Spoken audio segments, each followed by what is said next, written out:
بسم اللہ الرحمن الرحیم۔ حضرت مسیح موعود علیہ الصلاۃ والسلام کی دوسری تقریر جو آپ نے جلسہ سالانہ کے موقع پر 28 دسمبر 1907 کو یوم شنبہ بعد جمع نماز ظہر و عصر مسجد اقصی میں فرمائی۔ حضرت اقدس نے ارشاد فرمایا، جو کچھ کل میں نے تقریر کی تھی اس کا کچھ حصہ باقی رہ گیا تھا،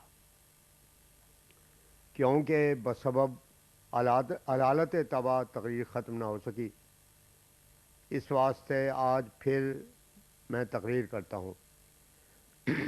زندگی کا کچھ اعتبار نہیں، جس قدر لوگ آج اس جگہ موجود ہیں معلوم نہیں ان میں سے کون سال آئندہ تک زندہ رہے گا اور کون مر جائے گا۔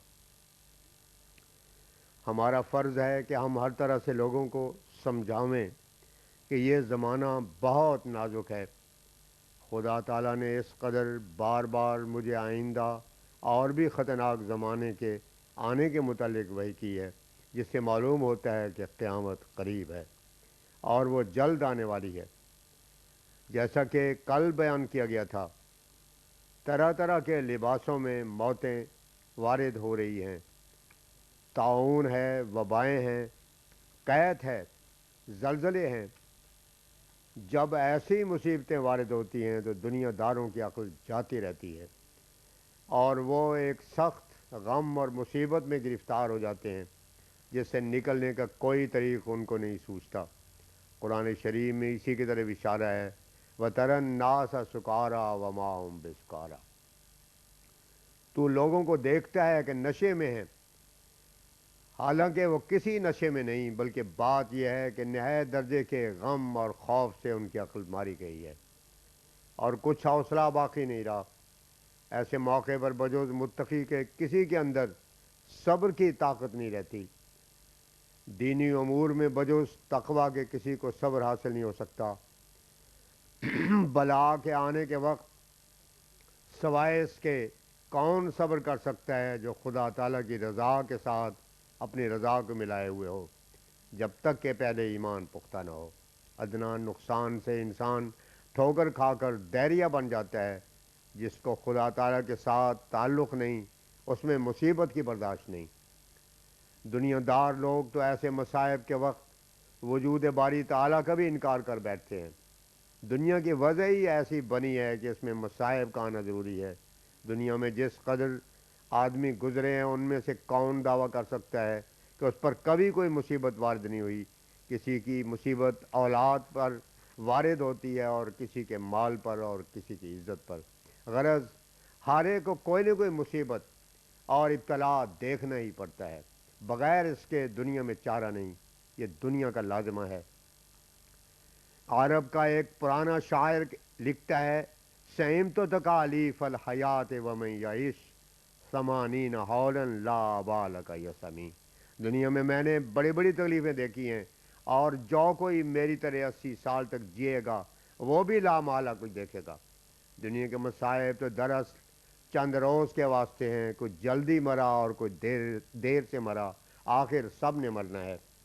دین کے راہ میں 2 قسم کی تکلیفیں ہیں، ایک تکالیف شرعیہ جیسے کہ نماز ہے اور روزہ ہے اور حج ہے اور زکوٰۃ ہے۔ نماز کے واسطے انسان اپنے کاروبار کو ترک کرتا ہے اور ان کا حرج بھی کر کے مسجد میں جاتا ہے۔ سردی کے موسم میں پچھلی رات اٹھتا ہے، ماہ رمضان میں دن بھر کی بھوک اور پیاس برداشت کرتا ہے، حج میں سفر کی صعوبتیں اٹھاتا ہے، زکوٰۃ میں اپنی محنت کی کمائی دوسروں کو سپرد کر دیتا ہے۔ یہ سب تکالیف شرعیہ ہیں اور انسان کے واسطے موجب ثواب ہیں۔ اس کا قدم خدا کی طرف بڑھاتی ہیں، لیکن ان سب میں انسان کو ایک وسعت دی گئی ہے اور وہ اپنے آرام کی راہ تلاش کر لیتا ہے۔ جاڑے کے موسم میں وضو کے واسطے پانی گرم کر لیتا ہے، بسبب علالت کھڑا ہو کر نہ پڑھ سکے تو بیٹھ کر پڑھ لیتا ہے۔ رمضان میں سحری میں اٹھ کر خوب کھانا کھا لیتا ہے، بلکہ بعض لوگ ماہ صیام میں معمول سے بھی زیادہ خرچ کھانے پینے پر کر لیتے ہیں۔ غرض ان تکالیف شرعیہ میں کچھ نہ کچھ آرام کی صورت ساتھ ساتھ انسان نکالتا رہتا ہے۔ اس واسطے اس سے پورے طور پر صفائی نہیں ہوتی اور منازل سلوک جلدی سے طے نہیں ہو سکتے۔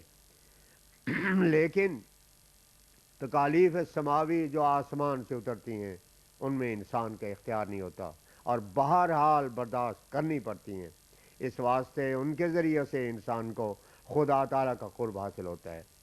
ہر دو قسم کی تکلیف شرعی اور سماوی کا ذکر اللہ تعالیٰ نے قرآن شریف میں کیا ہے۔ تکالیف شرعی کے متعلق پہلے سپارے میں فرمایا الف لام میم ذالک الکتاب لا ریب فیہ ھدی للمتقین، سورہ بقرہ آیت 2 و 3۔ یعنی مومن وہ ہے جو خدا تعالیٰ پر غیب سے ایمان لاتے ہیں، اپنی نماز کو کھڑا کرتے ہیں، یعنی صدہا وساوس آ کر دل کو اور طرف پھیر دیتے ہیں، مگر وہ بار بار خدا تعالیٰ کی طرف توجہ کر کے اپنی نماز کو جب بسبب وساوس کے گرتی رہتی ہے بار بار کھڑا کرتے رہتے ہیں، خدا تعالیٰ کے دیے ہوئے مال میں سے خرچ کرتے ہیں۔ یہ تکالیف شرعی ہیں، مگر ان پر پورے طور سے بھروسہ حصول ثواب کا نہیں ہو سکتا، کیونکہ بہت سی باتوں میں انسان غفلت کرتا ہے، اکثر نماز کی حقیقت اور مغز سے بے خبر ہو کر صرف پوسٹ کو ادا کرتے ہیں۔ اس واسطے انسانی مدارس کی ترقی کے واسطے سماوی تکالیف بھی رکھی گئی ہیں، ان کا ذکر بھی خدا تعالیٰ نے قرآن شریف میں کیا ہے، جہاں فرمایا ہے وَلَنَبْلُوَنَّكُمْ بِشَيْءٍ مِّنَ الْخَوْفِ وَالْجُوعِ وَنَقْصٍ مِّنَ الْأَمْوَالِ وَالْأَنفُسِ وَالثَّمَرَاتِ وَبَشِّرِ الصَّابِرِينَ الَّذِينَ إِذَا أَصَابَتْهُم مُّصِیبَةٌ قَالُوا إِنَّا لِلَّهِ وَإِنَّا إِلَیْهِ رَاجِعُونَ اولئک علیہم صلوات من ربہم ورحمہ واولئک هم المہتدون، سورہ بقرہ آیت 156 تا 158۔ یہ وہ مصائب ہیں جو خدا تعالیٰ اپنے ہاتھ سے ڈالتا ہے۔ یہ ایک آزمائش ہے جس میں کبھی تو انسان پر ایک بھارے درجے کا ڈر لاحق ہوتا ہے، وہ ہر وقت اس خوف میں ہوتا ہے کہ شاید اب معاملہ بالکل بگڑ جائے گا، کبھی فقر و فاقہ شامل حال ہو جاتا ہے، ہر ایک امر میں انسان کا گزارا بہت تنگی سے ہونے لگتا ہے، کبھی مال میں نقصان نمودار ہوتا ہے، تجارت اور دکانداری بگڑ جاتی ہے یا چور لے جاتے ہیں، کبھی ثمرات میں نقصان ہوتا ہے، یعنی پھل خراب ہو جاتے ہیں، کھیتی ضائع ہو جاتی ہے یا اولاد عزیز مر جاتی ہے۔ محاورہ عرب میں اولاد کو بھی صبر کہتے ہیں۔ اولاد کا فتنہ بھی بہت سخت ہوتا ہے، اکثر لوگ مجھے گھبرا کر خط لکھتے رہتے ہیں کہ آپ دعا کریں کہ میری اولاد ہو۔ اولاد کا فتنہ ایسا سخت ہے کہ بعض نادان اولاد کے مر جانے کے سبب دہریہ ہو جاتے ہیں، بعض جگہ اولاد انسان کو ایسی عزیز ہوتی ہے کہ وہ اس کے واسطے خدا تعالیٰ کے شریک بن جاتی ہے۔ بعض لوگ اولاد کے سبب سے دہریہ، ملحد اور بے ایمان بن جاتے ہیں، بعضوں کے بیٹے عیسائی بن جاتے ہیں تو وہ بھی اولاد کے خاطر عیسائی ہو جاتے ہیں، بعض بچے چھوٹی عمر میں مر جاتے ہیں تو وہ ماں باپ کے واسطے سلب ایمان کا موجب ہو جاتے ہیں۔ لیکن اللہ تعالیٰ ظالم نہیں، جب کسی پر صدمہ سخت ہو اور وہ صبر کرے تو جتنا صدمہ ہو اتنا ہی اس کا اجر بھی زیادہ ہوتا ہے۔ خدا تعالیٰ رحیم، غفور اور ستار ہے، وہ انسان کو اس واسطے تکلیف نہیں پہنچاتا کہ وہ تکلیف اٹھا کر دین سے الگ ہو جائے، بلکہ تکالیف اس واسطے آتی ہیں کہ انسان آگے قدم بڑھائے۔ صوفیاء کا قول ہے کہ ابتلا کے وقت فاسق آدمی قدم پیچھے ہٹاتا ہے لیکن صالح آدمی اور بھی قدم آگے بڑھاتا ہے۔ ایک روایت میں لکھا ہے کہ حضرت صلی اللہ علیہ وسلم کے 11 لڑکے فوت ہوئے تھے۔ انبیاء اور رسل کو جو بڑے بڑے مقام ملتے ہیں وہ ایسی معمولی باتوں سے نہیں مل جاتے جو نرمی سے اور آسانی سے پوری ہو جائیں، بلکہ ان پر بھاری ابتلا اور امتحان وارد ہوئے جن میں وہ صبر اور استقلال کے ساتھ کامیاب ہوئے، تب خدا تعالیٰ کی طرف سے ان کو بڑے بڑے درجات نصیب ہوئے۔ دیکھو حضرت ابراہیم پر کیسا بڑا ابتلا آیا، اس نے اپنے ہاتھ میں چھری لی کہ اپنے بیٹے کو ذبح کرے اور اس چھری کو اپنے بیٹے کی گردن پر اپنی طرف سے پھیر دیا، مگر آگے بکرا تھا۔ ابراہیم امتحان میں پاس ہوا اور خدا تعالیٰ نے بیٹے کو بھی بچا لیا۔ تب خدا تعالیٰ ابراہیم پر خوش ہوا کہ اس نے اپنی طرف سے کوئی فرق نہ رکھا۔ یہ خدا تعالیٰ کا فضل تھا کہ بیٹا بچ گیا، ورنہ ابراہیم نے اس کو ذبح کر دیا تھا۔ اس واسطے اس کو صادق کا خطاب ملا، اور تورات میں لکھا ہے کہ خدا تعالیٰ نے فرمایا کہ اے ابراہیم، تو آسمان کے ستاروں کی طرف نظر کر، کیا تو ان کو گن سکتا ہے؟ اسی طرح تیری اولاد بھی نہ گنی جائے گی۔ تھوڑے سے وقت کی تکلیف تھی، وہ تو گزر گئی، اس کے نتیجے میں کس قدر انعام ملا۔ آج تمام سادات اور قریش اور یہود اور دیگر اقوام اپنے آپ کو ابراہیم کا فرزند کہتے ہیں۔ گھڑی دو گھڑی کی بات تھی، وہ تو ختم ہو گئی، اور اتنا بڑا انعام ان کو خدا تعالیٰ کی طرف سے ملا۔ در حقیقت انسان کا تقوی تب محقق ہوتا ہے جب کہ اس پر کوئی مصیبت وارد ہو، جب وہ تمام پہلو ترک کر کے خدا تعالیٰ کے پہلو کو مقدم کر لے اور آرام کی زندگی کو چھوڑ کر تلخ زندگی قبول کر لے، تبھی انسان کو حقیقی تقوی حاصل ہوتا ہے۔ انسان کے اندرونی حالت کی اصلاح نری رسمی نمازوں اور روزوں سے نہیں ہو سکتی، بلکہ مصائب کا آنا ضروری ہے۔ اس اول سرکش و خونی بود تا گریزد ہر کے بیرونی بود۔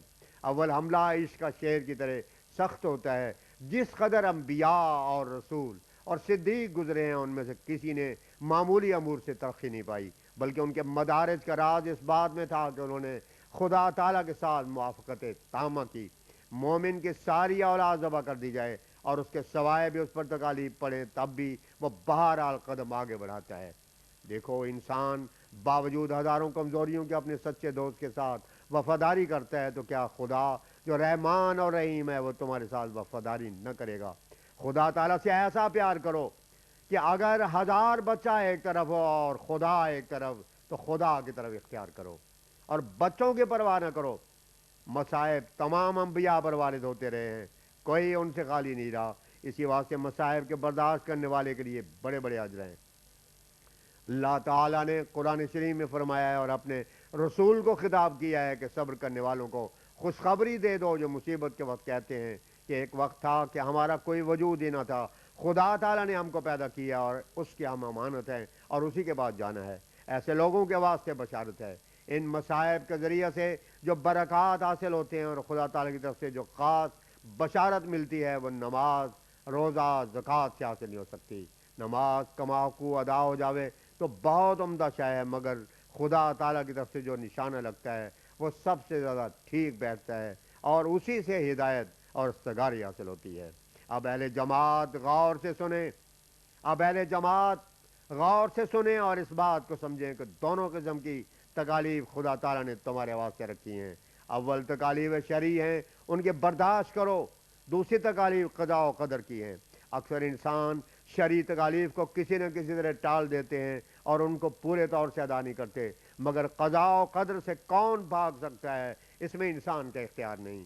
یاد رکھو، انسان کے واسطے یہی ایک عالم نہیں، بلکہ اس کے بعد ایک اور عالم ہے۔ یہ تو ایک بہت ہی مختصر زندگی ہے، کوئی 50-60 سال کی عمر میں مر گیا، کسی نے 10-12 سال اور گزار لیے۔ اس جگہ کے مصائب کا خاتمہ تو موت کے ساتھ ہو جاتا ہے، مگر اس عالم کا خاتمہ نہیں۔ جب قیامت برحق ہے اور وہ ایمان کا لازمہ ہے، تو اس چند روزہ زندگی کی تکالیف کا برداشت کر لینا کیا مشکل ہے؟ اس دائمی جہان کے واسطے کوشش کرنی چاہیے۔ جو شخص کوئی تکلیف بھی نہیں اٹھاتا، وہ کیا سرمایہ رکھتا ہے؟ مومن کی نشانی یہ ہے کہ وہ صرف صبر کرنے والا نہ ہو، بلکہ اس سے بڑھ کر یہ ہے کہ مصیبت پر راضی ہو، خدا کی رضا کے ساتھ اپنی رضا ملا لے۔ یہی مقام اعلیٰ ہے۔ مصیبت کے وقت خدا تعالیٰ کی رضا کو مقدم رکھنا چاہیے، منعم کو نعمتوں پر مقدم رکھو۔ بہت سے لوگ ایسے ہوتے ہیں کہ جب ان پر کوئی مصیبت آتی ہے تو وہ شکوہ شروع کرتے ہیں، گویا خدا تعالیٰ کے ساتھ قطع تعلق کرتے ہیں۔ بعض عورتیں کوستی ہیں اور گالیاں دیتی ہیں، بعض مرد بھی ایمانی حالت میں ناقص ہوتے ہیں۔